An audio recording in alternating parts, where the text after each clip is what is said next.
Most people are aware that the United States gives financial and military aid to Israel, and that Americans recognize Israel as an ally because it is the only democracy in the Middle East, and it upholds Western values.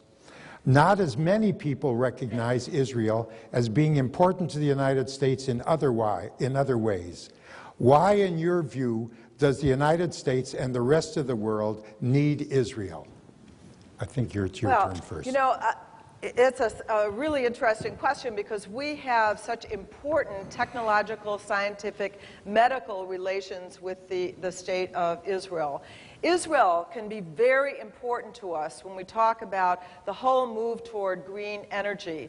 Israel, of course, made the desert bloom. It has operated in the most efficient way. It has learned how to use water so efficiently. Water will be incredibly important. I think when we talk about final peace in the Middle East, water is going to be an essential part. But let me say that there has not always been total agreement on the issue of foreign assistance to Israel. On December 10th, 2009, every single Republican voted against the omnibus appropriations bill that included foreign aid to Israel, that included Mark Kirk, and this was a bill strongly supported by the Jewish community, by all the advocacy groups, including AIPAC. The bill the Republicans voted against provided $2.22 billion in security assistance to Israel. And no thanks to the Republicans, finally, Congress did fund the second year of the 10-year, $30 billion U.S.-Israel Memorandum of Understanding to provide. So obviously, in that instance, assistance to Israel was not a top priority for nearly half of the Congress, and that is all of the Republicans.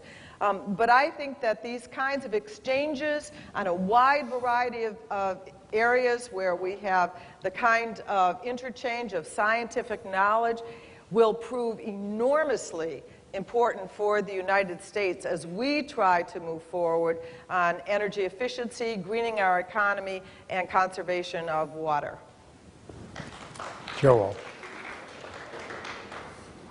I believe Israel and the United States share an unbreakable bond, not just because of security reasons or shared democratic values or some of the scientific exchanges that occur that are very important.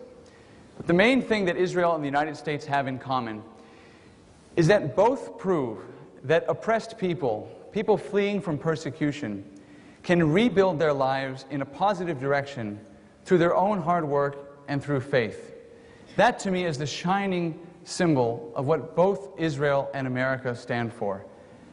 The Puritans who landed at Massachusetts Bay Colony in 1620, and the Chalutzim who landed, like my grandfather, in Palestine before it became the State of Israel, built something out of nothing. And they did so with faith and a concern for the principles of justice. And it's that amazing, powerful potential that makes Israel and the United States so close. I was once asked on a radio station whether I thought the United States could survive without Israel. And I thought for a moment, and my answer was no. Because I believe that a world that is not safe for Israel, and not safe for the values that Israel stands for, is not safe for the United States either. Most people say, of course, Israel's small, it's far away, the United States can survive.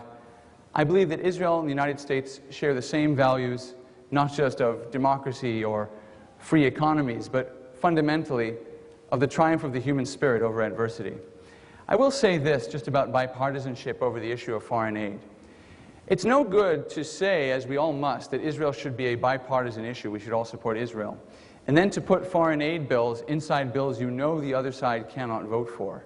You know that the other side, particularly in an era when we are talking about spending and the rising deficits and debts, cannot vote for omnibus appropriations bills that spend hundreds of billions of dollars. It's a rather cheap tactic to do that and force Republicans to vote against something they otherwise would love to support.